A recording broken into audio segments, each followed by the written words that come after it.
Petrol bunk ಸಿಬ್ಬಂದಿ ಎಡವಟ್ಟಿನಿಂದ ಕಾರಿಗೆ petrol ತುಂಬಿಸುವ ಬದಲು ಡೀಸೆಲ್ ತುಂಬಿಸಿರುವ ಘಟನೆ ಮಂಗಳೂರಿನಲ್ಲಿ ನಡೆದಿದೆ. ಪರಿಣಾಮ ಕಾರು ಇಂಜಿನ್ ಸಂಪೂರ್ಣ ಹಾಳಾಗಿ ಲಕ್ಷಾಂತರ ರೂಪಾಯಿ ನಷ್ಟವಾಗಿದೆ ಎಂದು ಕಾರು ಮಾಲಕ ಆರೋಪಿಸಿದ್ದಾರೆ. ಹೋಟೆಲ್ ಉದ್ಯಮಿ ಜೀವನ್ ಶೆಟ್ಟಿ ಎಂಬುವರು ತಮ್ಮ ಹ್ಯುಂಡೈ i10 ಗ್ರ್ಯಾಂಡ್ ಕಾರಿಗೆ ಪೆಟ್ರೋಲ್ ತುಂಬಿಸುವ ಸಲುವಾಗಿ ಏಪ್ರಿಲ್ 5ರಂದು ಮಧ್ಯಾಹ್ನ 12ರ ಸುಮಾರಿಗೆ ಬಲ್ಮಠದ ಜ್ಯೂಸ್ ಜಂಕ್ಷನ್ ಮುಂಭಾಗ HP ಪೆಟ್ರೋಲ್ ಬಂಕ್ಗೆ ಬಂದಿದ್ರು. ಕ್ಯಾಪ್ ಮೇಲೆ ಪೆಟ್ರೋಲ್ ಎಂದು ಬರೆದಿದ್ರು, ಸಿಬ್ಬಂದಿ ಮಾತ್ರ ಕಾರಿಗೆ ಡೀಸೆಲ್ ತುಂಬಿಸಿದ್ದಾರೆ. ಪರಿಣಾಮ ಕಾರು ಕೆಲವೇ ಕಿಲೋಮೀಟರ್ ಸಂಚರಿಸಿ ಮುಂದಕ್ಕೆ ಹೋಗದೆ ನಿಂತಿದೆ. ಪರಿಶೀಲಿಸಿದಾಗ ಬಂಕ್ ಸಿಬ್ಬಂದಿ ಕಾರಿಗೆ ಪೆಟ್ರೋಲ್ ಬದಲು ಡೀಸೆಲ್ ತುಂಬಿಸಿರುವುದು ಗಮನಕ್ಕೆ ಬಂದಿದೆ. ಈ ಬಗ್ಗೆ ಪ್ರಶ್ನಿಸಿದಾಗ ಪೆಟ್ರೋಲ್ ಬಂಕ್ ಮ್ಯಾನೇಜರ್ ತಮಗೂ ಇದಕ್ಕೂ ಸಂಬಂಧವೇ ಇಲ್ಲ ಎಂದು ವರ್ತಿಸಿದ್ದಾರೆ ಎಂದು ಆರೋಪಿಸಿದ್ದಾರೆ. ಕಾರು ಇಂಜಿನ್ ದುರಸ್ತಿಗೆ 2 ಲಕ್ಷಕ್ಕೂ ಅಧಿಕ ಖರ್ಚು ಆಗಲಿದೆ.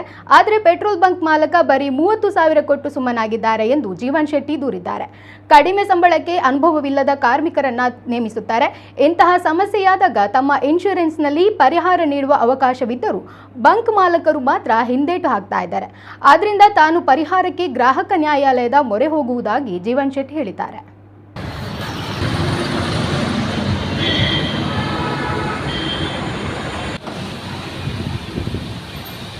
ರಿಕವರಿ ಮಾಡ್ತೇನೆ. ನನಗೆ ಗಾಡಿದು ಫುಲ್ ಅಮೌಂಟ್ ಸಿಗ್ತದೆ. ಬೇಕಾದರೆ ವಿಷಯ ನಾನು ಮಂಗಳೂರಿನ ಜನತೆ ತಿಳಿಸುವುದು, ನೀವು HP ಪೆಟ್ರೋಲ್ ಬಂಕ್ಗೆ ಹೋಗಬೇಡಿ. ಮಂಗಳೂರಿನ ಜನತೆ ಯಾರು ಹೋಗಬೇಡಿ. ಯಾಕಂದರೆ ಬೇಜವಾಬ್ದಾರಿ ವರ್ತನೆ ಮಾಡ್ತಾರೆ.